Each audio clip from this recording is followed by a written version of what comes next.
दोस्तों, नवरात्रि का नाम लेते ही सबसे पहले हमारी आंखों के सामने माँ दुर्गा की भव्य आराधना, दीपक की लौ और घर घर में गूंजते जयकारे आते हैं। लेकिन क्या आप जानते हैं, इन पावन 9 दिनों में अगर आपने कुछ काम गलती से भी कर दिए तो न सिर्फ आपकी पूजा अधूरी रह जाती है, बल्कि आपके पुण्य भी पाप में बदल सकते हैं। हाँ, सही सुना आपने, ऐसे काम जो माँ दुर्गा को अप्रसन्न कर देते हैं। तो आखिर वो कौन कौन सी बातें हैं, चलिए जानते हैं। और ध्यान रखिए, ये वीडियो आपके लिए बदल सकता है नवरात्रि का पूरा अनुभव। नवरात्रि एक ऐसा पर्व जब इंसान अपने तन, मन और आत्मा को शुद्ध करता है। पहला पाप, मांसाहार और मदिरा का सेवन। जो लोग इन 9 दिनों में भी मांस, अंडा या शराब पीते हैं, मानो वे खुद अपने हाथों से माँ की कृपा का द्वार बंद कर रहे हों। दूसरा पाप, क्रोध और झूठ। कहते हैं नवरात्रि में माँ केवल आपके भोग और प्रसाद नहीं देखती, वो आपका व्यवहार देखती हैं। अगर आपने माता पिता से ऊंची आवाज में बात की, किसी गरीब का दिल दुखाया या किसी को छल लिया, तो याद रखिए, ये सीधे माँ की नज़र में पाप है। तीसरा पाप, नकारात्मक सोच और चुगली।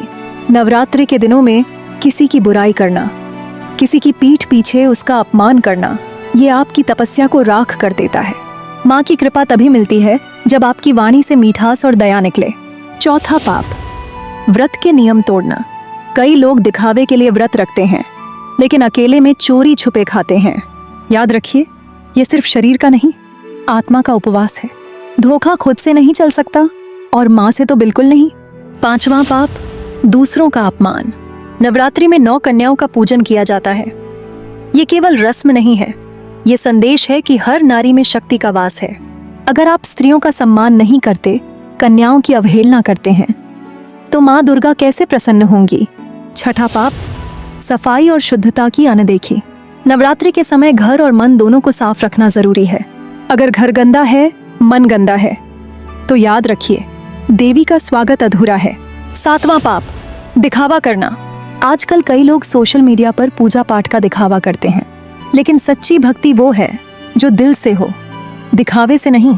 दोस्तों, ये सिर्फ रस्में नहीं है, ये वो नियम हैं जिनसे माँ की शक्ति आपके जीवन में उतरती है।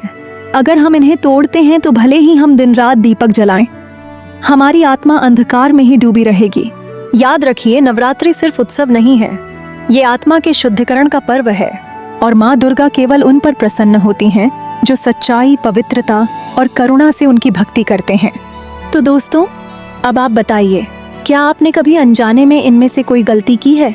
अगर हाँ, तो कमेंट में जय माता दी लिखकर माँ से माफ़ी मांगिए।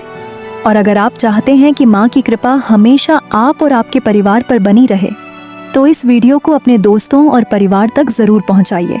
जय माता दी।